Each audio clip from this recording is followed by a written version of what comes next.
Alright, hello gamers, and welcome to Destiny 2. Now, this video is going to be a bit different from what I normally do. It's going to be a bit of an experience for me, learning and doing voiceovers and other stuff like that. So bear with me if it is a bit dodgy in places. I just wanted to try something different. This video is mostly made to try and convince these two gamers. Whoa! William! Oh, good aim! To play Destiny, as I've fallen in love with it over the past few years, and sometimes the solo experience leaves a lot to be desired. Fireteam Finder exists, but I mean, come on, the goobers you find in there, they're a different breed. I guess you'll know if I've succeeded, because I'll put something out with them. And if it doesn't work, I'm going back to Rainbow Six Siege, and yeah, that game wants me to commit die every so often. Hope this works. Right now, at this point, anyone with a life and any responsibilities will have left, so we can finally begin. Right, so when you first start the game, you'll wake up to find this whiny, flying piece of shit yapping to you about something or other for a long ass time. Unfortunately, this whiny flying piece of shit is also the only thing that keeps you from dying. So, I never tell mine he's annoying, I just say it behind his back. Now this is your ghost, and they can come in all shapes and sizes because of a wonderful thing called microtransactions. Yes! But anyway, your ghost is the way you respawn in the game. He's basically an invincible entity, or nearly invincible, whose only job is to talk shit in the fireteam comms. You know, if I were a god of cunning, I wouldn't show up with a giant ship.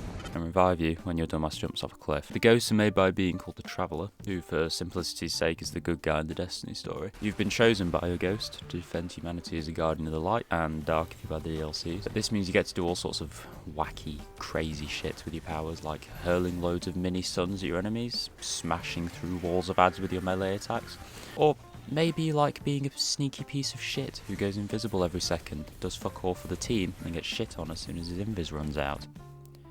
Yeah, I think you can tell which class I don't like. Anyway, the point is, there are loads of possibilities for you as a player to pick and choose not only which class you would like to play, but what powers you would like to use on said class. And this leads very nicely into my next point. There are 3 classes you can choose from when you first enter the game. However, you can make characters for each class even after you have picked one, so you're not locked to a character for the rest of the game. Now, me personally, I'm a Warlock main, so I'll know the most about Warlocks, but I do play enough Titan and Hunter to understand the general gist of them.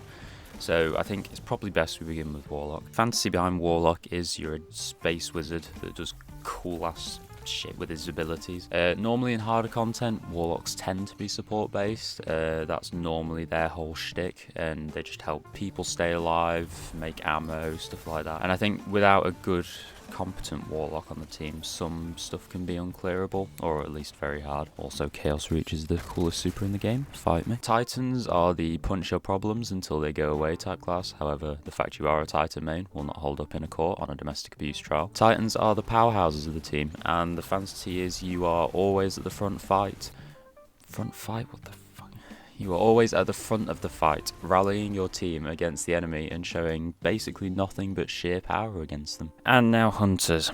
Just so the hormonal 12-year-olds pretending to be K-6 don't get mad at me, I'll keep it fairly light. Hunters are the reckless gunslingers of your fire team. They make game-winning plays, unless they're on invis, and put out big numbers to help the fire team complete an activity. And to be honest, if you want to have any success in PvP, just play Hunter. There's normally some broken shit you can abuse anyway. Now, I will say, as someone who has played D2 for a while now and would consider themselves a pretty decent player, I can say that D2's new player experience is just abysmal. And it's a shame because there's loads of amazing content and years of content crafted by very passionate developers, but it's all waiting behind what is pretty much a 5-hour-long unskippable cutscene. I don't think any of the new light quests are fun, and they just take a good chunk of time, which can really kill a new player's enthusiasm to continue playing, as normally the first few minutes of gameplay is what you expect to be doing for the rest of your playtime, so it can push away some newer players thinking, oh, this is really boring. Now, to keep it under 10 hours long, I would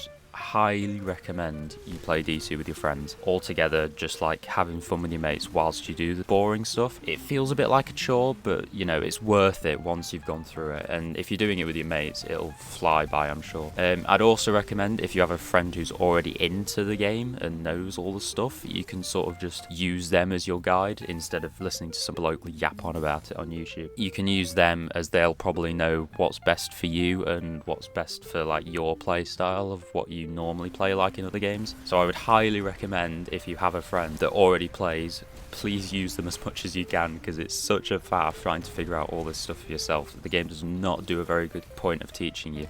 Now, one of Destiny. Oh my god, I'm autistic. Okay. One of Destiny's main selling points is the amazing amount of build crafting you can do with all 3 classes. The main factor behind your build is the subclass, and in total there are 6 subclasses which you can choose from on each class.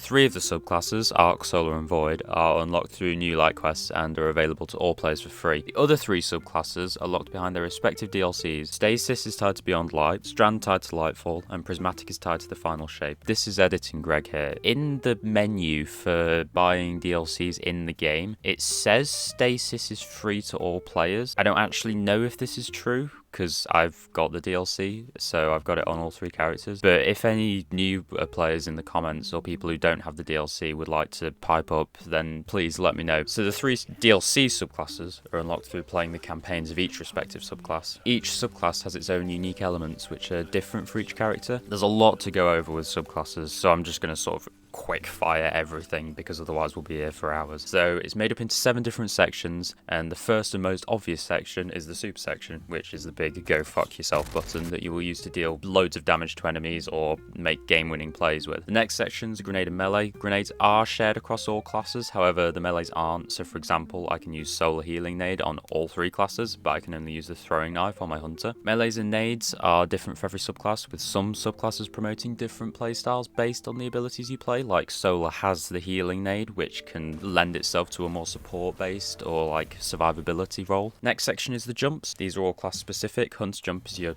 typical double jump, Warlock has a graceful glide jump, and the Titan has the Warlock jump but better. There are 3 different jumps for every class, even some subclasses specifics like the Blink on Void Warlock or Arc Hunter. Class ability is the next section, and these are also all class specific obviously. Warlock has a healing rift, Titan has a barricade, and Hunters have a dodge. Different types of class abilities can be available, like Warlock has a healing rift which heals you and also has an empowering rift which gives you extra weapon damage. Again, like the jumps, there are also subclass specific abilities like Phoenix Dive on Solar Warlock. The next and probably most potentially confusing sections are aspects and fragments, which are probably the main driving force for your build. Aspects are class and subclass specific, and there are normally 3 or 4 to choose from. Aspects make up for the identity of your build, and changing aspects can have a completely different effect on your build and change the way you play. There are way too many to go over in this video, which should give you a general idea of how many build crafting options the game offers. Fragments are basically just extra add-ons or perks you can add to your build, giving you extra benefits and helping you in the fight. The amount of fragments you can equip is based on your aspects, and fragments are subclass specific but not class specific, so everyone can run the same fragments. Right.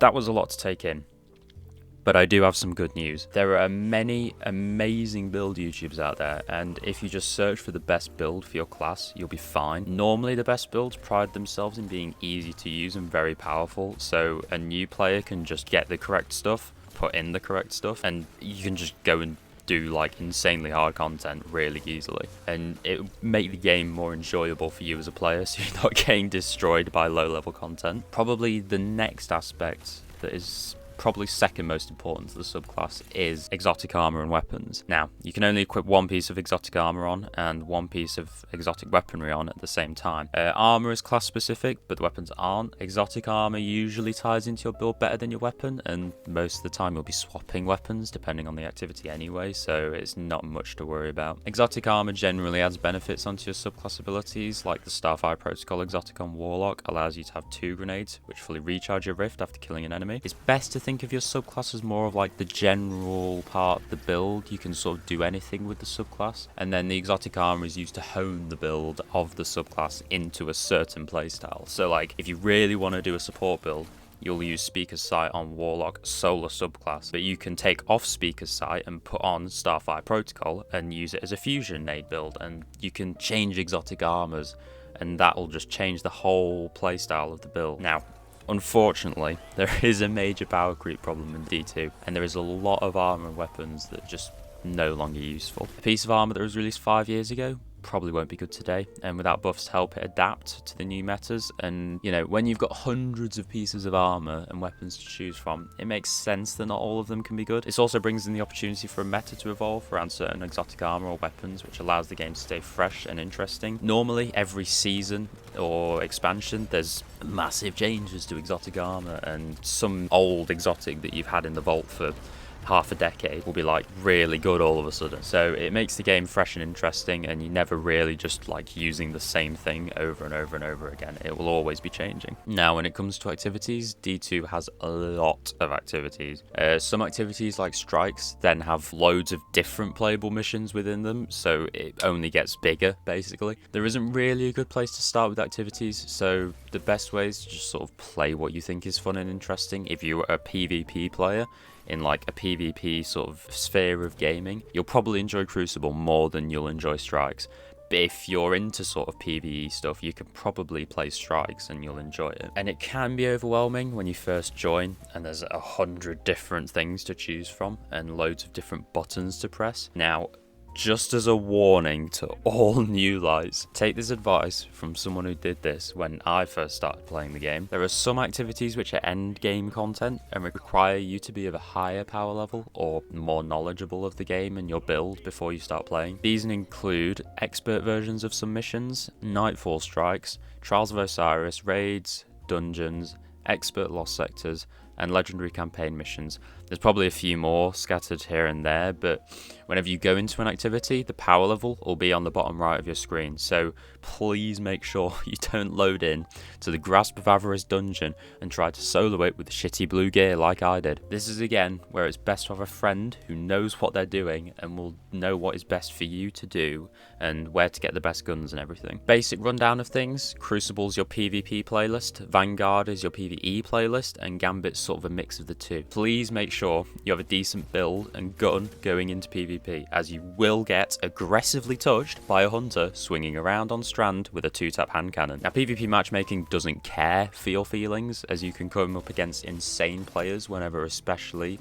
with friends. It is a bit of a problem. PvP's sort of in like a odd state of good and bad at the moment. I don't really have much to comment on because I don't play PvP fairly much. I just sort of get a prestige at Shaxx and then never do it again. Vanguard's the PvE playlist and contains strikes, which are fairly quick missions varying from piss easy to pinnacle difficulty in D2, and you can get a lot of good guns from the strikes, meaning it's a very good way for new players to get decent guns for doing endgame content, and it's all free. Gambit is a mix of PvP and PvE and hasn't been updated in years, so that's all I'm saying on that. I just wanted to sneak a little tidbit of a lore mention in here because a lot of people joke about the 10-hour videos people produce on the lore of Destiny. I will admit, nearly 10 years of content and campaigns is a lot to take in as a new player. I'd recommend not worrying about lore as a newer player and only look into it once you are starting to feel interested and you're like dedicated to the game. I personally only looked up all the lore stuff like a year after playing and still don't understand the minute details or ins and outs of the universe. Devs have made a really captivating universe for the player to explore and learn about, and you'll understand the content you play a lot more, which leads to more enjoyment in the long term. It can get like frustrating when you have no idea what the characters are saying and it's just like you have nothing to do except listen to them, so you might as well know what they're on about, I guess. Right, now the meat and potatoes of the D2 franchise, the endgame content. Endgame Destiny is peak Destiny and is where you'll gain the most fun from any play session with your mates. My personal favourite piece of endgame is dungeons, and I'm definitely not saying that because I don't have 5 other friends to raid with. But anyway, dungeons are 3-player activities which challenge players to defeat bosses, solve puzzles to complete the mission. Many dungeons have good loot in them and are just an overall more chill experience than raids. 3 people is a more concise and focused format, whereas a 6-player raid can end up being a bit hectic when mid-encounter, giving comms and callouts for everything. Now, there is a slight downside with dungeons, which is the dungeon keys. Currently only 3 dungeons are playable without dungeon keys, which are one-time purchase microtransactions which grant the player access to certain dungeons. There are 3 dungeon keys with 2 dungeons behind each key, so 6 in total. I'd recommend buying the most recent dungeon key, which as of making this video is the final shape, as the 2 dungeons offered there have the best loot or the most up-to-date weapons and probably offer the most challenged as a new player. Only buy the other dungeon keys if you really want to play the other dungeons, as they are also great content, but I would recommend making sure you're committed to the game at that point, because it is a fair amount of money to be forking out for some content. Now, like I mentioned earlier, I don't play raids very often, and many of the LFG groups I join, someone rage quits and the team falls apart before we finish. I would recommend using Fireteam Finder, which is the inbuilt LFG system, as it is a pretty easy way of finding new players and it's very easy to use, but it's not guaranteed that you'll have an easy clear. Sometimes you get like some well skating shatterskate gamers that just like know how to do everything solo, and they basically solo flawless the raids, but then like the majority of players is new lights trying to find people to do stuff with, and it's okay, I'm going to go on a bit of a rant here. As a newer player, I tried to use Fireteam Finder when it first came out, and you would just get kicked. D2 has veteran players that have been here for a decade. They were playing when they were teenagers. Veteran players aren't ready to teach new lights, and they sort of don't want to. Some of them are really nice, but then like I get it, because if I was there and there was some guy just throwing the raid every single encounter, I would probably be quite pissed and I'd just kick him from the group. But a lot of people find it hard to get into D2 for that reason, and again, like I said before, having a mate is really nice because they will teach you and they know what to do. I would very much recommend looking up guides before you go into raids. Please never go into a raid blind. Always look up a Datto guide or a whoever guide, and just make sure you have a knowledge of what the raid is and the mechanics in each encounter, because to be fair, it is a slog when you've got one guy that's just doing nothing and he has no idea what he's doing. He sticks on Thunderlord and he goes and does ad clear for the rest of the raid. Right, that's my rant over. Like I said before, you can watch a guide, but it only helps so much. There's nothing really better than being in game and seeing it all work in action. You can watch a guide and see a pro player do it, but it doesn't help as much as actually being there and doing the mechanics yourself. However, I will admit, clearing a raid is a satisfying feeling, and when everything flows and the team gels together, calls are being made perfectly, it is a fun feeling. Raids are again a chill, fun time with your mates, which require good coordination and team focus. A lot of raids nowadays are just sort of, everyone clears them in like 5 seconds, you don't need to think about them too much. Salvation's Edge, the newest raid from the final shape, is probably the most challenging raid we ever had, and people have found strats and stuff now, so it's never really much of a problem. And if you have a good coordinated team that you know and you play well with, you'll be fine. Anything will be able to be cleared. Now, as I'm writing this script, I'm sure I'll go over this again and again until it's an autistic mess of a video, but I hope you enjoyed it, and I hope it has inspired some newer or interested players into trying out Destiny. This is a pretty good time to come into D2, as the next expansions set for summer 25, called Frontiers, seems to be bringing some pretty big overhauls to gameplay and systems within the game, which will make the game fresh and new again. As I've mentioned several times throughout the video, please make sure you make Destiny with friends where possible.